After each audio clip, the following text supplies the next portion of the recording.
TGPSC నిర్ణయాన్ని ఎలా చూడాలి, ఏం చేస్తే అందరికీ న్యాయం జరుగుతుందో ఇవాళ డిఎన్ఏలో డిస్కస్ చేద్దాం. భరత్, ఏంటి అసలు గ్రూప్ 1 పై హైకోర్టు డివిజన్ బెంచ్ కు టీజీపీఎస్సీ అప్లై చేసింది. రీ ఎగ్జామ్ పెట్టాలని విద్యార్థి సంఘాలు ఆందోళన చేస్తున్నాయి. మరోవైపేమో తమకు అన్యాయం చేయొద్దని గ్రూప్ 1 ర్యాంకర్స్ కన్నీళ్లు పెట్టుకుంటున్నారు. ఎలా చూడొచ్చు ఇప్పుడు? అంటే రెండు సైడ్లో మనం ఆలోచించాలి. ఒకటి, ఇప్పుడు ఆలోచించండి, మీరు ఒక top exam Telangana civil services లో సెలెక్ట్ అయ్యి జనరల్ ర్యాంకింగ్ లిస్ట్ లో అనౌన్స్ అయ్యి వాళ్ళ లైఫ్ సెటిల్ అయిపోయింది అనుకున్న వాళ్ళ పరిస్థితి ఏంది? ఒకవేళ నిజంగా అవకతవకలు జరిగితే మొత్తం 563 మంది అవకతవకలు చేసి కాదు కదా, దానిలో కొద్దిమంది మెరిట్ ఉంటారు, నిజంగానే జరిగింది అనుకోండి, కొద్దిమంది మెరిట్ ఉంటారు, కొద్దిమంది నాన్ మెరిట్ ఆధారంగా ప్రకారంగా వచ్చి ఉంటారు. ఒకటి. రెండవది, ఇదే ఎగ్జామ్ గురించి 11 సంవత్సరాలుగా ప్రిపేర్ అవుతూ వస్తూ ఈ ఎగ్జామ్లో వాళ్ళ బెస్ట్ రాసి తర్వాత మార్కులు విషయంలో నిరాశ చెందిన వాళ్ళు డెఫినెట్గా దీనిలో ఏదో జరిగిందని అనుకునేందుకు కూడా ఆస్కారం ఉంది కదా. ఎందుకంటే ఇప్పుడు హైకోర్టు జడ్జిమెంట్ ఇచ్చిన తర్వాత వాళ్ళలో కొత్త ఆశలు చిగురిస్తాయి, మళ్ళీ మనకు అవకాశం వస్తుందని.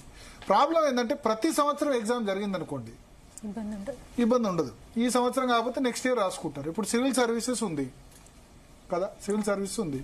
ఎవ్రీ ఇయర్ జూన్ జూలైలో ప్రిలిమ్స్, ఆ తర్వాత మెయిన్స్, ఆ తర్వాత ఇంటర్వ్యూ, సెలక్షన్ అయిపోద్ది. ఈ సంవత్సరం కాకపోతే నెక్స్ట్ ఇయర్ రాసుకుంటారు. 12 సంవత్సరాల తర్వాత కూడా ఒక్కళ్ళకు కూడా మనం గ్రూప్ 1 పోస్టింగ్ ఇవ్వలేని పరిస్థితి వచ్చినప్పుడు, తెలంగాణ రాష్ట్రం ఏర్పడిన తర్వాత ఒక్క గ్రూప్ 1 పోస్టింగ్ కూడా ఎవరికి ఇవ్వలేని పరిస్థితి వచ్చినప్పుడు ఇదే విధంగా ఆస్పిరేషన్స్ చాలా ఎక్కువ ఉంటాయి. ప్రిపేర్ ఏమో వేల సంఖ్యలో ప్రిపేర్ అవుతారు. సీరియస్గా ప్రిపేర్ అయ్యేవాళ్ళు, నేను చెప్పేది సీరియస్గా ప్రిపేర్ అయ్యే వాళ్ళు వేల సంఖ్యలో ఉంటారు. 4-5 లక్షల మంది మామూలుగా రాసిన సీరియస్గా ప్రిపేర్ అయ్యే వాళ్ళు కనీసం 30, 40, 50 వేల మంది అయితే ఉంటారు కదా. 21,000 మంది ఇప్పుడు గ్రూప్ 1 మెయిన్స్ సెలెక్ట్ అయినారు. సో 500 ఉద్యోగాలు అంటే అక్కడ ఏమవుతుంది? ఇదే ప్రతి సంవత్సరం జరిగిందనుకోండి ఇబ్బంది ఉండదు. ఈ రిక్రూట్మెంట్ మనం ఇన్ని సంవత్సరాలు అయ్యి ఒక్క పోస్టింగ్ కూడా ఇవ్వనప్పుడు రెండు వైపుల నుంచి ఉంటుంది. సెలెక్ట్ అయిన వాళ్లకు బాధ ఉంటుంది, సెలెక్ట్ కాని వాళ్ళకి ఏదో అవకతవకలు జరిగి అందువల్ల నేను సెలెక్ట్ కాలేదని ఉంటుంది.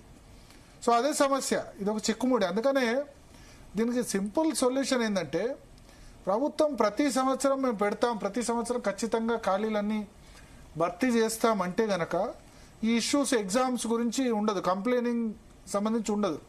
నెక్స్ట్ ఎగ్జామ్కు ప్రిపేర్ అవుతూ ఉంటారు.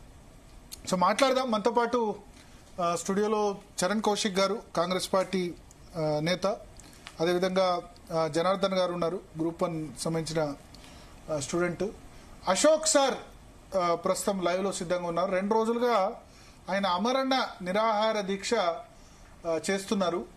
విద్యార్థులకు సంబంధించి జాబ్ క్యాలెండర్ అనౌన్స్ చేయాలి, గ్రూప్ 1 రద్దు చేయాలని చెప్పి ఆయన చేస్తున్నారు. అశోక్ గారు, సింధు గారు, ఎస్ క్యాండిడేట్ గ్రూప్ 1 ఎగ్జామ్ రాసిన క్యాండిడేట్ సింధు గారు ఉన్నారు. అదేవిధంగా అశోక్ గారు కూడా లైన్ లో సిద్ధంగా ఉన్నారు. అశోక్ గారు వినబడుతుందా? ఎందుకు మీరు అమర నిరాహార దీక్ష ఎందుకు చేస్తున్నారు అశోక్ గారు? ఒకటి, నిన్న జరిగినటువంటి గ్రూప్ 1 ఎగ్జామ్ సంబంధించిన కాన్సెప్ట్ ఒకటైతే, రెండవది దాదాపు 21 మంత్స్ అవుతుంది, ఒక్క నోటిఫికేషన్ కూడా రాలేదు.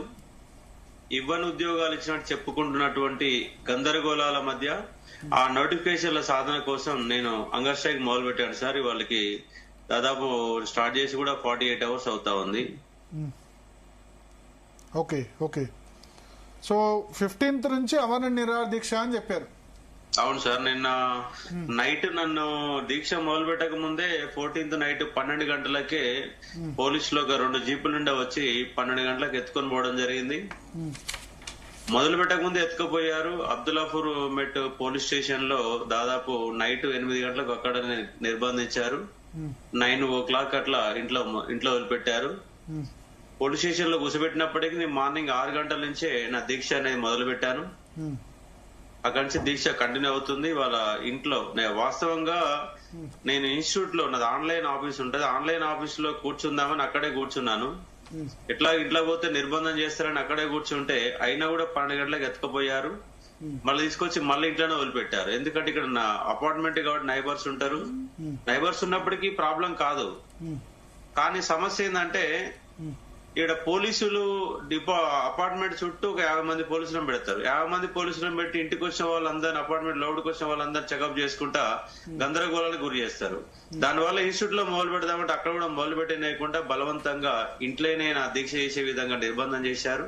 వాళ్ళ పిల్లలు కూడా చాలా మంది అపార్ట్మెంట్ దగ్గరికి వస్తే కూడా ఎవరిని కూడా పైకి అలౌ చేయకుండా నిర్బంధిస్తున్నారు. అసలు ఇది పేరుకేం ప్రజాపాలన అంటారు, మళ్ళీ నిర్బంధం. గత టిఆర్ఎస్ గవర్నమెంట్ కంటే కూడా ఎక్కువ నిర్బంధమే కొనసాగుతుంది తప్ప ఇక్కడ ప్రజాపాలన ఏం లేదు.